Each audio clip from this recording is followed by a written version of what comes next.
প্রিয় শিক্ষার্থী বন্ধুরা, আসসালামু আলাইকুম ওয়া রাহমাতুল্লাহ। আশা করি তোমরা সবাই ভালো আছো। সবাইকে রুবেল এডুকেয়ারের পক্ষ থেকে স্বাগতম। বন্ধুরা, আজকে আমরা যেটি শিখবো সেটি হচ্ছে যৌগমূলক ও তাদের যোজনী মনে রাখার টেকনিক। যৌগমূলক ও তাদের যোজনী মনে রাখার টেকনিক। তো তোমরা জানো যৌগমূলক হচ্ছে একাধিক মৌলের কতিপয় পরমাণু তার একটা পরমাণু গুচ্ছ তৈরি করবে, হুম, এবং একটি মৌলের ন্যায় তারা আচরণ করবে। একাধিক মৌলের পরমাণু একসাথে থাকবে, কিন্তু একটি পরমাণুর ন্যায় আচরণ করবে। তো বন্ধুরা, শুরু করা যাক। দেখো, একযোজী মূল অর্থাৎ একযোজী যৌগমূলক। আচ্ছা, টেকনিকটি আমি আমার মতো করে সাজিয়েছি, তোমরা নিজেদের মতো করে সাজিয়ে নিতে পারো। দেখো, আমরা পড়বো এরকম ভাবে: হায় হায় আমার আলু কোল্ড স্টোরেজে থাকলে পরে পাবো ফিরে। মানে এরকম ভাবে শিখবো আমরা, যে হায় হায় আমার আলু কোল্ড স্টোরেজে থাকলে পরে পাবো ফিরে। না না বাবা, বাসায় সাজাই। অর্থাৎ ওখানে রাখলে যদি ফিরে না পাই তাহলে আমরা বাসায় সাজিয়ে রাখবো। এখানে দেখো, তোমরা দেখতে পাচ্ছ যে বলতে আছে হাইড্রোক্সাইড OH, তারপরে দেখো আবার বলতে আছে হাইপোক্লোরাইড OCl।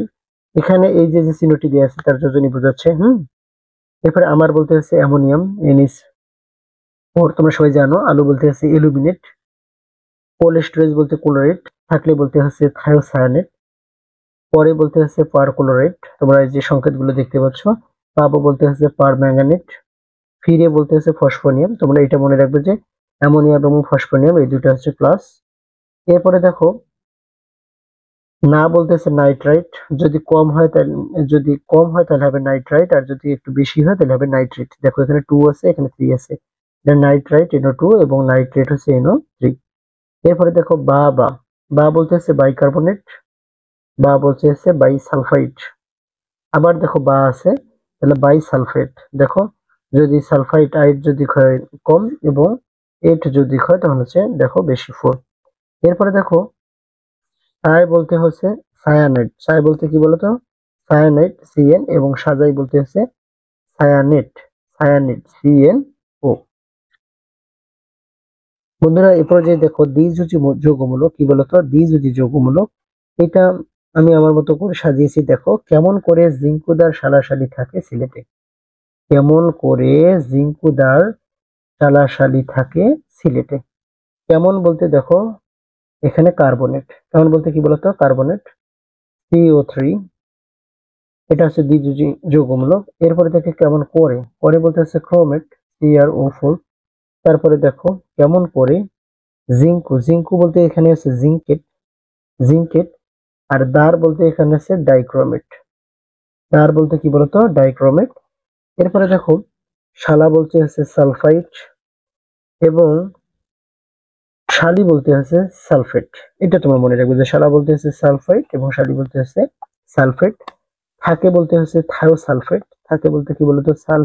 থায়োসালফেট। এবং সিলেট বলতে হচ্ছে সিলিকেট। তো বন্ধুরা, তোমরা এটি মনোযোগ দিয়ে একটু পড়বে। এখন আমরা দেখো ত্রিযোজী যৌগমূলক যেটি রয়েছে সেটা পড়ার চেষ্টা করব। দেখো, আমরা মনে রাখবো এরকম ভাবে: বাড়ি ফিরেই ফসফস। বলতো যে বাড়ি ফিরেই ফসফস। বাড়ি ফিরেই ফসফস। বাড়ি বলতে হচ্ছে বোরেট। বাড়ি বলতে কি বলতো? বোরেট। ফিরেই বলতে আছে ফেরিসায়ানাইড। ফিরে বলতে কি বলতো? ফেরিসায়ানাইড। ফস বলতে আছে ফসফাইড। ফস বলতে আছে কি? ফসফাইড। দেখো PO3। আর ফসফেট, তাহলে আইড যখন হবে একটু কম হবে এবং এড যখন হবে তখন একটু বেশি হবে, ফসফেট। তাহলে ফসফেট, তাহলে ফস বলতে ফসফাইড, এবং এই ফস বলতে আবার কি বলতো? Phosphate PO4। আর চতুর্থ যে যৌগমূলকটা রয়েছে ফেরোসায়ানেট, তোমরা এটা একটু পড়ে নেবে। তো বন্ধুরা, আশা করি ভিডিওটি ভালো লেগেছে। যদি ভিডিওটি ভালো লেগে থাকে তো আমার চ্যানেলটি সাবস্ক্রাইব করে আমার পাশেই থাকবে। ধন্যবাদ।